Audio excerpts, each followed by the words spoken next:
Okay, students, good afternoon. This is your English teacher, and today class will be about a review about something that you have seen so far. Específicamente lo que tenía que ver con la clase sobre preguntas indirectas y voz pasiva. Según los resultados de sus notas de las pruebas que realizaron ustedes, he podido detectar de que siguen habiendo algunas falencias en cuanto a estos dos contenidos, así que esta clase se va a basar básicamente en eso. Una revisión sobre estos dos contenidos más importantes. Indirect questions and passive voice. Lo que tenía que ver con preguntas indirectas era el tópico sobre rights and duties of you guys. The first part about indirect questions, lo primero que utilizábamos era, si lo pueden recordar, tenía que ver con el modo imperativo, the imperative mood. El modo imperativo habíamos dicho que era simplemente poner un verbo al principio de una oración e inmediatamente estamos hablando de una orden. Eso se llama modo imperativo. Entonces, para dar instrucciones, para dar órdenes, se necesita utilizar este modo, que es distinto al presente simple, distinto a todo el resto. Entonces, these are orders. As you can see over here, I will underline everything which is important, so pay attention to this. Call Mr. Peterson for me. Entonces, ¿cuál es la acción acá? Lo que está destacado, ¿cierto? El verbo call, que tiene que ver con llamar en este caso. Entonces, parte la oración con un verbo y se entiende que es una orden. Siguiente ejemplo, next example, turn the lights on. So, the first word over here in this example is a verb, which is turn. So, we're using una orden. Lo mismo que pasa con lend me your pen. Préstame tu lápiz. Entonces, estas son órdenes, que habíamos dicho que era distinto a pedir cosas de manera más amable. Eso tenía que ver con could. De hecho, apareció en la prueba apareció un ítem sobre transformar órdenes a peticiones más formales y hubo algunos que tenían muchas dudas, entonces hay que dejarlo súper claro ahora. Could is used to make requests or ask for permission more formally. Or we can also say more politely. Okay? Entonces, el primer ejemplo, que era una orden, decía call Mr. Peterson for me. What is the indirect question? Could you call Mr. Peterson for me, please? El siguiente ejemplo, que era sobre turn the lights on. Enciende las luces. Le vamos a hacer un signo de exclamación.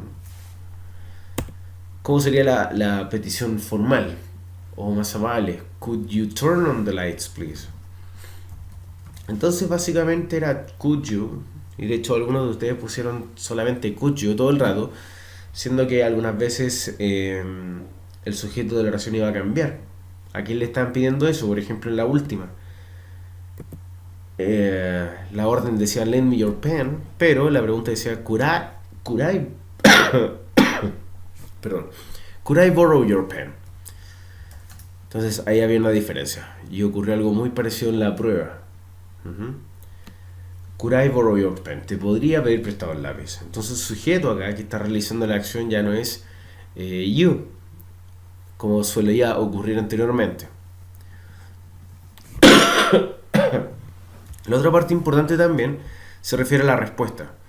What do you say to somebody asking you this type of questions? Evitamos decir que sí. Evitamos decir yes y a secas. Se entiende como una más que como una ofensa, se entiende como que te está incomodando esta persona con hacerte este tipo de preguntas. Si uno respondiera que sí. Pero hay opciones, por ejemplo, certainly, of course, here you are, here you go, etc. Alright? Entonces, eso es lo que tenía que ver con could. Entonces, ¿cuál es la estructura? Ya entendimos para qué sirve, cuál es la diferencia con una orden. Entonces, ¿cuál es la estructura de este uso? Primero tenemos could, vamos a partir con un verbo auxiliar. ¿Ya? Ustedes ya saben, ¿cierto? Si parte con un verbo auxiliar es una yes no question. Después tenemos un sujeto, después una acción principal, esto es lo más importante. Esto es lo que le estoy pidiendo a la otra persona. Y después the complement. And at the end, if you want, if it's important for you, or if you want to make a good impression on people, you could use please, but it's not 100% necessary. For example, could you open the door, please? Entonces, volvamos a ver la estructura, pero siendo el ejemplo. Could, there, pardon, there it is. You, that is the subject. Open, you know what verb is. It appears right here on the picture. And the door, that could be the complement. And please, which is optional. The same thing that happens with could you pass me the salt. Exactamente lo mismo. Entonces, la primera que dice could you open the door, please, utilizando el modo imperativo. ¿Cuál es la acción acá en esta pregunta? ¿Cuál es el verbo? Open. Entonces, si tuviera que ser una orden, partiría con open. Open the door. And that's it. ¿Ya? Y luego agregar un signo de exclamación al final. Entonces se entiende como una orden, pero en este caso, aprendiendo esta estructura, ocupando could you, por ejemplo, se hace una petición más formal y más amable. As you can see in the picture.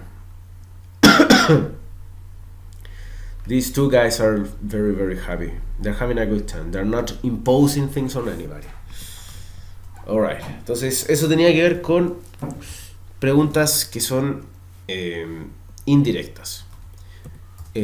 ¿Cómo parten las preguntas indirectas antes de ir al verbo to be? Con una frase introductoria, digamos. Could you. También podríamos ocupar would you. ¿Ya? Would you open the door? La misma, pero solamente cambiamos could por would. ¿Ya? Please. ¿Vale? Entonces podría ser would you. ¿Y cuál sería la diferencia con could you? Que could you es un poco más formal, pero al final son sinónimos, así que si se quedan con could you, les va a servir igual. Ahora, ¿qué es lo que ocurre con el verbo to be? Habíamos dicho de que el verbo to be es tan importante de que cualquier regla que ustedes aprendan, por lo general va a aparecer como excepción, excepto el verbo to be. Entonces, en este caso aquí hay una fórmula distinta. Primero partimos con could, sí o sí, porque es una yes no question.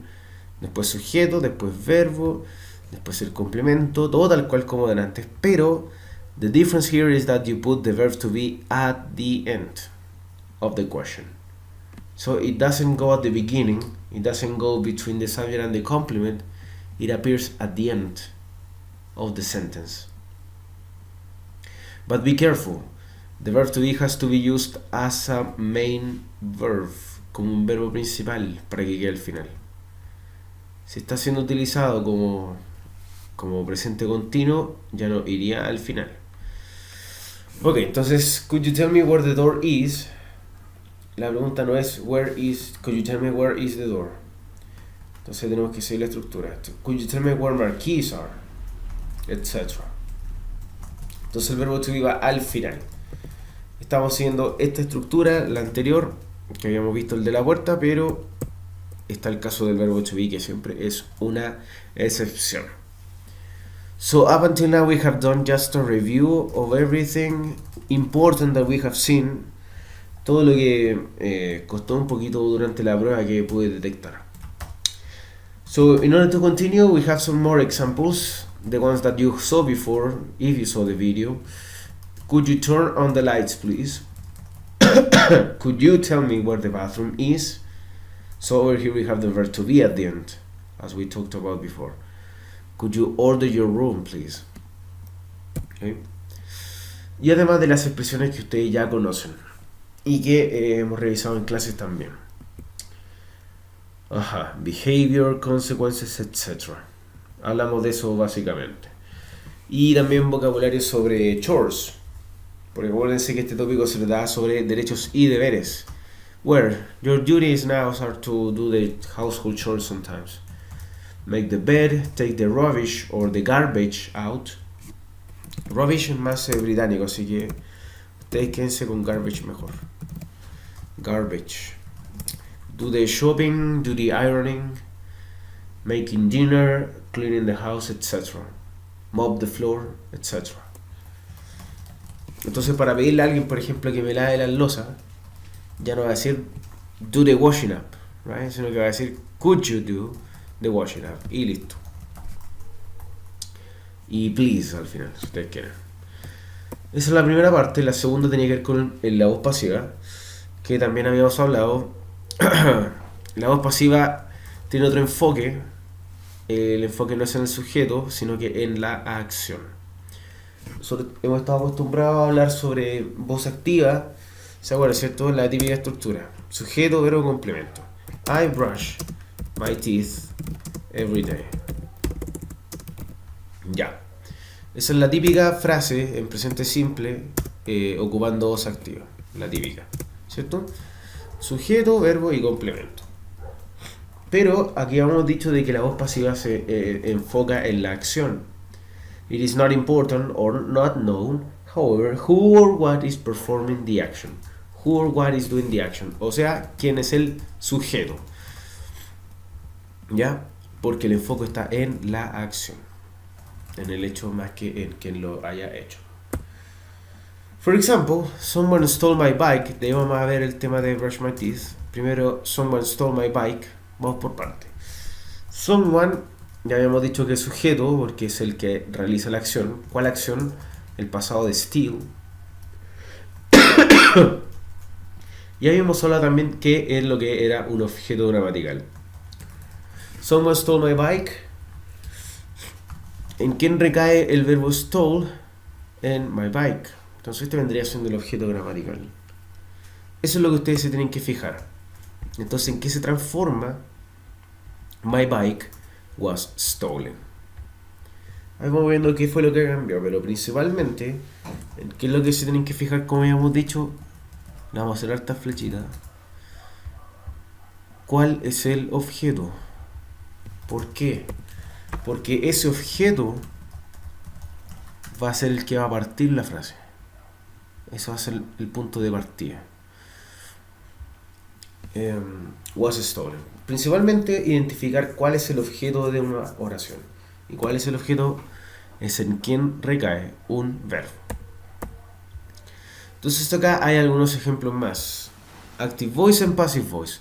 Sally drove her car off the road and the car was driven off the road by Sally. Entonces el sujeto, ¿para dónde se va? Para acá. Ya queda aparte. La vamos a poner entre un círculo aparte. Drove, acá está la acción. Y her car, ya habíamos dicho en quién recae esa acción, en el objeto. Es el que parte la frase, la oración. Otro ejemplo más. The dog bit Timmy on the arm. Entonces, como ya hemos dicho, el sujeto ya pasa a segundo plano. Ya, entonces esto lo vamos a tachar ahora. Es innecesario. Lo voy a borrar y todo. Ay, Dios, bien borrado. Que lo más importante no es el sujeto, sino que la acción. ¿Qué es lo que pasó? Ahí está. Was beaten. Y ahí está. Timmy. That is the object of the sentence. El objeto de la oración. Timmy was beaten on the arm. Listo. ¿Quién realizó esa acción o qué realizó esa acción en ese caso? Es innecesario, como hemos dicho. No se sabe o no se quiere decir. Okay. Alright, so over here we have some more examples of the passive and active voice. Entonces, acá hay frases simplemente y vamos a volver a identificar las partes de esa oración para transformarlas. Que eso fue lo que me di cuenta que más faltó. Entonces vamos por parte. Alexander Graham Bell invented the telephone in 1876.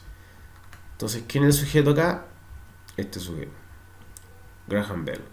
¿Cuál es la acción? Invented. ¿Y en quién recae o en qué recae? The telephone. Ahí está. In 1876, eso ya vendría siendo complemento. Entonces, va o no va, no importa mucho. So, what is the object of the sentence? The telephone. So, what is the starting of the sentence? The telephone. It is right there. So, the telephone was invented by Alexander Graham Bell. Este by, ¿qué era lo que representaba? Ahí está tratando de incluir al sujeto. Pero también se puede decir the telephone was invented in 1876. pero básicamente siguiendo estas normas que habíamos visto anteriormente. The cat was chasing the mouse was being chased by the cat. ¿Ya? Sujeto, acción y verbo. Objeto, acción y el sujeto que ya no importa. Y lo vamos a volver a tachar. La prueba se trató sobre pasar de voz activa a voz pasiva y algunas veces de voz pasiva a voz activa. Y lo que yo les dije fue que se fijaran en qué tiempo gramatical está el verbo to be. ¿Por qué? Porque el verbo to be va a ser lo que nos va a decir en qué tiempo gramatical está. Por ejemplo, la primera, the telephone was invented. Ese was es el verbo to be en pasado, ¿cierto? ¿De dónde salió? De acá, donde está la flecha. ¿Por qué decimos que was y no is or will be, etcétera? Porque la acción está en pasado. Por lo tanto, el verbo to be tiene que estar en pasado. Voy a volver al primer ejemplo que di al principio, I brush my teeth every day, identificando primero de que esta frase está en presente simple, que fue lo primero que dijimos. Vamos identificando las partes. ¿Cuál es el objeto acá? My teeth. ¿En quién recae la acción? En my teeth. Entonces, my teeth, eso es lo que va a partir la frase. Como esto está en presente simple y my teeth es it, el verbo to be que le corresponde es is. Are, porque hablamos de los dientes. My teeth are.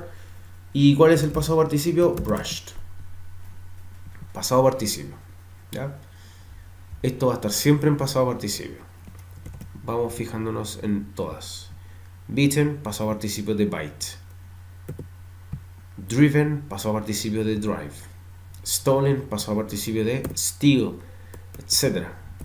¿Ya? Entonces, siempre va el pasado participio, o sea, independientemente de qué tiempo gramatical esté. Pero lo que va a hacer la diferencia va a ser el verbo to be. ¿Qué pasa si hablamos sobre futuro? I will sleep a lot tonight. Ya, eso está en futuro. Entonces, no, pero ahí me falta un objeto, que eso fue lo que también que habíamos visto. La frase tiene que tener objeto para que tenga sentido en voz pasiva. I will sleep in my bed. Ya, entonces ¿cómo hacer eso? In my bed. No, tampoco. I will wear my pajamas when I sleep. Ahí sí. Ya, ¿por qué? Aquí necesitaba un objeto gramatical. Entonces, my pajamas es el objeto. Will be wore, el pasado participio de wear, when I sleep. Ahí está.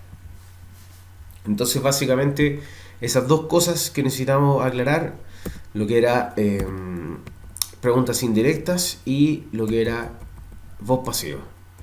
Ya, entonces chequen el material complementario porque ahí hay una explicación y muchos más ejemplos con imagen y con diagrama sobre lo que es voz pasiva principalmente y también con lo que tiene que ver con could. Right? Everything that has to do with indirect questions. Okay, so I hope that you enjoyed this presentation. We will see each other in class. If you have any doubts, we will see them in class. Alright, I'm out. See ya.